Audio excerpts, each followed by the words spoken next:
In the earlier video, we showed you how to read a poem, to focus on the whole first and then on the parts. The essence of the poem, especially a lyrical poem, lies in the whole. We then introduced you to the poet, William Wordsworth, and the experience behind the poem. We also narrated the poem and asked you to read it aloud at least twice. We then said that the first step to understand the poem is to paraphrase the stanzas and then summarize it. We showed you how to paraphrase the first two stanzas of the full stanzas of I Wandered Lonely as a Cloud, and then asked you to paraphrase stanzas 3 and 4. Then, to use the paraphrase to summarize the whole poem. If you hadn't paraphrased stanzas 3 and 4 yet, please stop this video now and paraphrase them now before we proceed. And before we proceed with the literal paraphrase of the poem, we need to make sure that we know all the words in the poem. This is where you can consult a dictionary to do that. We will provide you, however, with some of the words that we think you will need to know so as to complete the paraphrase successfully. The first word that you should know is over, which means over. Host means a great number. Stretch means to extend in length. Tossing means to fling from one side to another. Sprightly means full of spirit and vitality. Outdid means to go beyond an action or performance. Jocund means jolly and merry, which means happiness. Vacant means void of thought or knowledge. Pensive means dreamily thoughtful.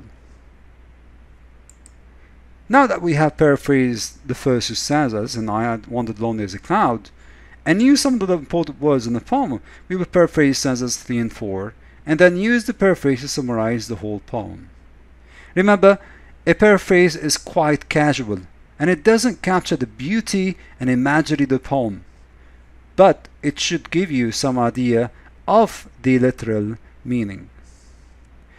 In stanza 3, the poet says, "The waves beside them danced, but they outdid the sparkling waves in glee.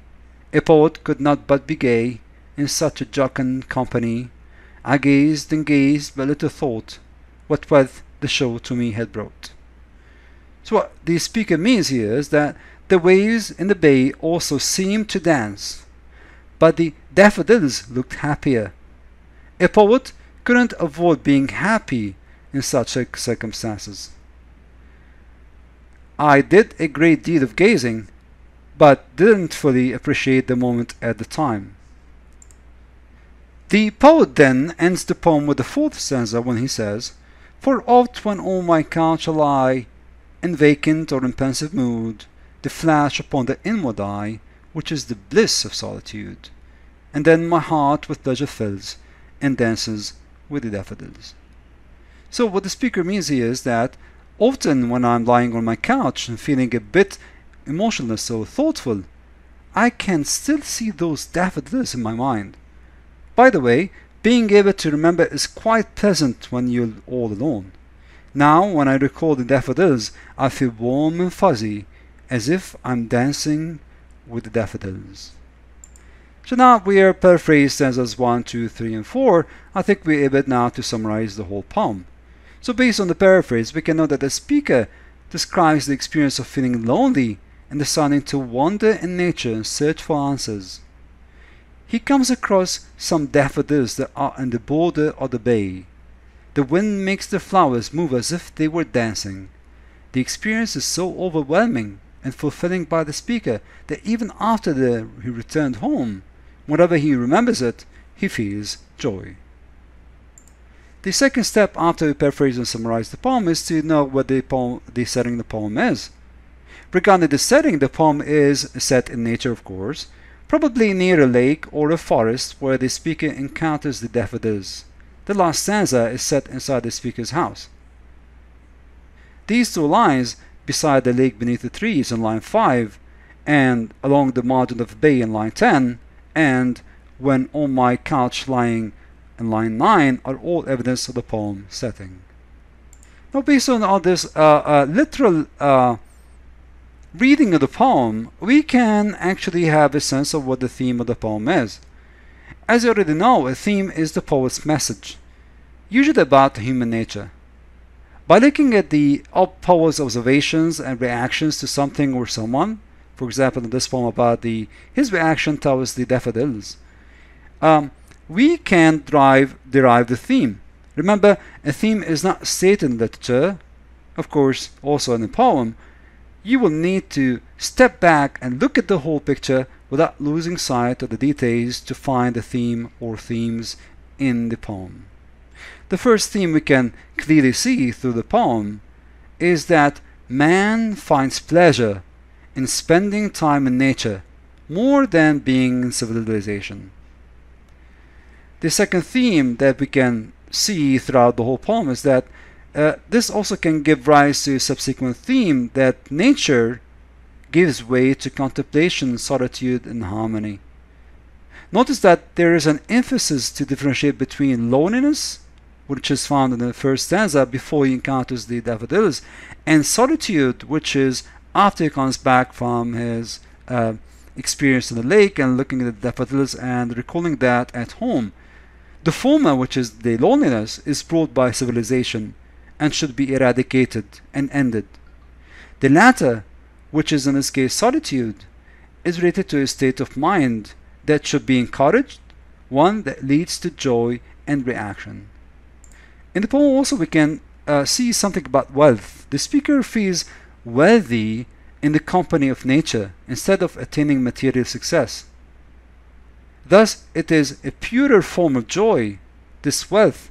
And so a third theme can be that wealth can be achieved without material gains. So far we have tried to understand the literal meaning of the poem, look at the setting of the poem, and then derive the themes. Now, before we proceed any further, we will now need to brush on some literary devices and learn some others that are new that will help you in analyzing the poem. So let's start with literary devices.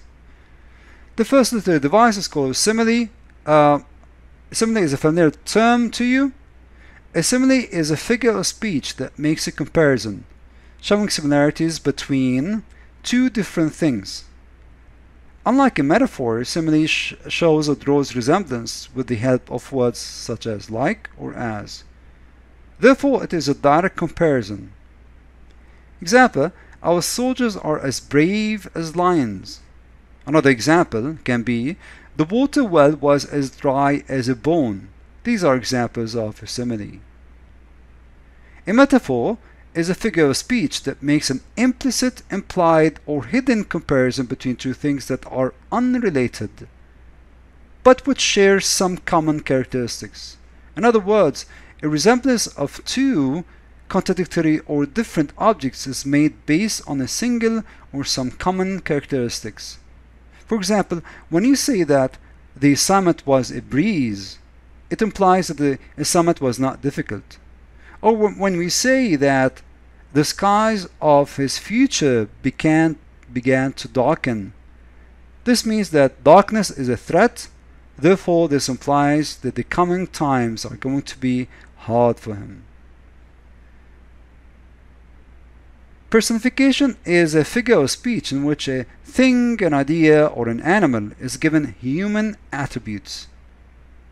The wind whispered through dry grass is an example of personification because we give the wind a human attribute, the act of whispering.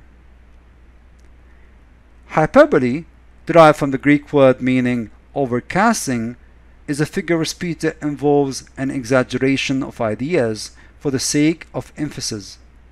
A hyperbole is an unreal exaggeration to emphasize the real situation. I am trying to solve a million issues these days is an example of hyperbole that we use in our daily speech.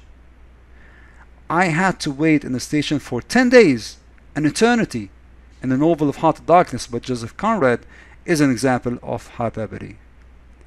Diction can be defined as a style of speaking or writing, determined by the choice of words by a speaker or a writer. Diction or choice of words often separates good writing from bad writing. It depends on a number of factors. Firstly, the word has to be right and accurate. Secondly, words should be appropriate to the context in which they are used.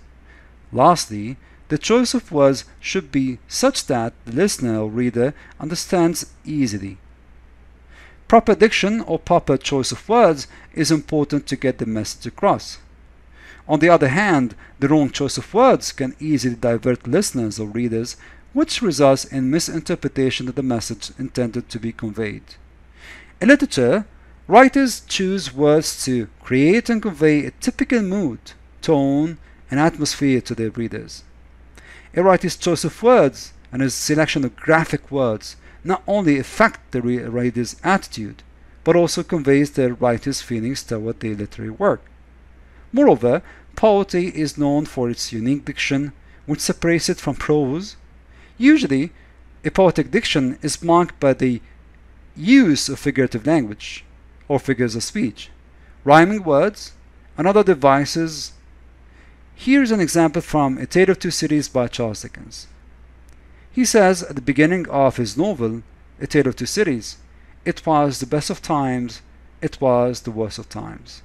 It was the age of wisdom, it was the age of foolishness. It was the epoch of belief, it was the epoch of incredulity. It was the season of light, it was the season of darkness. It was the spring of hope, it was the winter of despair."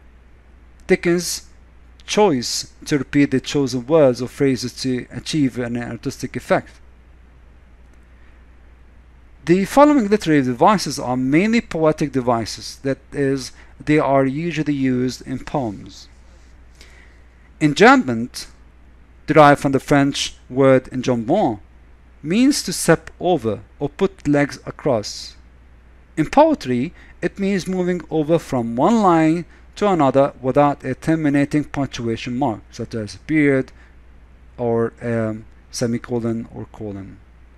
It can be defined as a thought or sense, phrase or clause in a line of poetry that does not come to an end at the line break, but moves over to the next line. In simple words, it is the running on of a sense from one couplet or line to the next without a major pause or syntactical break. Here is an example. "I think I had never seen a verse as beautiful as a flower." Notice how the poet starts the first line but does not use any end punctuation until the end of the second line. This is what we call enjambment. Rhyme scheme is the pattern of rhyme that comes at the end of each verse or line in poetry. In other words, it is the structure of the end words of a verse or line that a poet needs to create when writing a poem. Many poems are written in three-verse style. Some other poems follow non-rhyming structures, paying attention only to the number of syllables. To find the rhyme scheme, look at the sound of the last syllable in each line and mark each syllable sound with a letter. Same syllable sounds have the same letter. Here is an example from Robert Frost, his poem, Neither Out Far Nor In Deep. He starts and says, "The people along the sand all turn and look one way. They turn their back on the land. They look at the sea all day. As long as it takes to pass, the ship keeps raising its hull.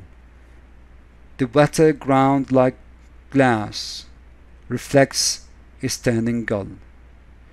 The last words in each line are sand, way, land, day, pass, hull, glass, and gull. Way and day have the same sound, so we label it as A. Way and day have the same end sound, so we label them as B. Pass and glass, same end sound, we label them as C.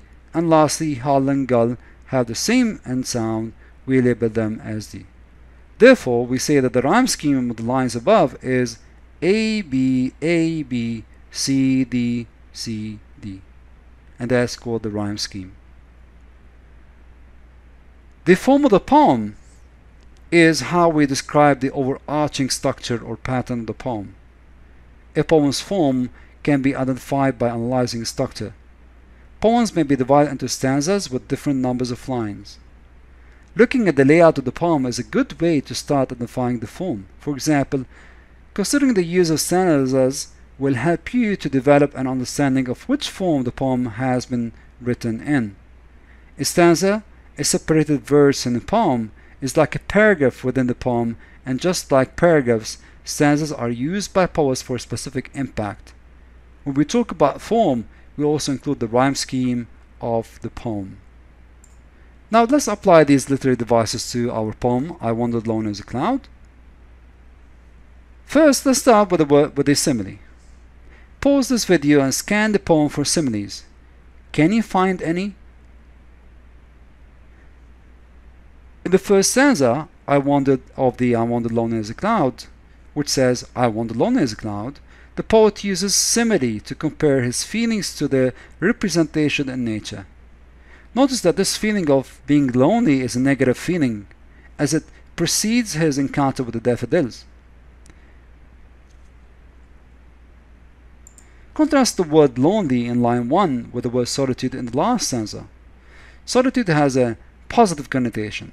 Notice also that the word wandered with an A, not wandered with an O, which means walking aimlessly. So it seems that the poet was aimlessly walking around like a lonely cloud in the sky. Can you find a simile in the second stanza? In the line, continuous as the stars that shine, the speaker uses the simile to compare the way the daffodils spread over the ground as the stars in the sky. The comparison is not only on their continuity, but also on how they shine as well, like the stars in the sky. We know this for sure as the continues in the second line and says, describing the stars, and twinkle on the Milky Way. Let's look now at hyperbole. He then continues to explain more about the continuity in the third line, where he says that they, the daffodils, stretched in never-ending line, the same as the stars. Of course, we know from our experience that daffodils can never be in a never-ending line. This is an unrealistic exaggeration by the poet. Therefore, this is a hyperbole. The poet uses personification to signify how much he feels more comfortable with nature, that is daffodils, than people. He refers to daffodils as a crowd and horse in stanza 1. He also gives them more human characteristic by saying how they dance in the breeze. Then he continues in the second stanza and says, tossing their heads in sprightly dance, as if they are like people moving and dancing and moving their heads with spirit out of their own volition and will, and not due to the wind. The same personification continues, but now describing the waves that dance and comparing their dance with that of the daffodils. Here the poet prefers the dance of the daffodils because they are glee, very merry and jolly. Again personification. The poet continues and says that he but feels so happy because of the jocund company, referring to daffodils as jolly companions. Again personification. In terms of metaphor, when the speaker says in the last stanza, they flash upon the inward eye, where they refer to the daffodils, and the inward eye refers to his mind when he is in a pensive mood, the poet uses a metaphor. First, he likens daffodils to a flash, and then he likens the mind to an eye that see within one's person, what we call introspection. In terms of diction, the poet uses the word dance and variations of it in every stanza. This provides movement to the reading, apart from emphasizing the chief quality of the daffodils. The word loneliness in stanza 1 is used by the poet to signify a complex and usually unpleasant emotional response to isolation. The poet also uses the word golden to modify the daffodils instead of yellow to depict a majestical, regal, or holy thing. The daffodils are precious to the speaker. He used the word jocund, which means marked by or suggestive of high spirit and lively mirthfulness, to describe the distinctive quality to the daffodils as opposed to human civilization in the 19th century. Remember, 19th century was the first industrial revolution that had unprecedented advancement in industrialization and urbanization, and this is a call for moving towards nature. Wordsworth seemed to be calling the man to reconnect with nature. The poet uses the word wealth not to signify material wealth, but a spiritual one. And note how he says in the poem that I gazed and gazed, but little thought what wealth the show to me had brought, which means that he was thinking of the riches he brought by just looking at them.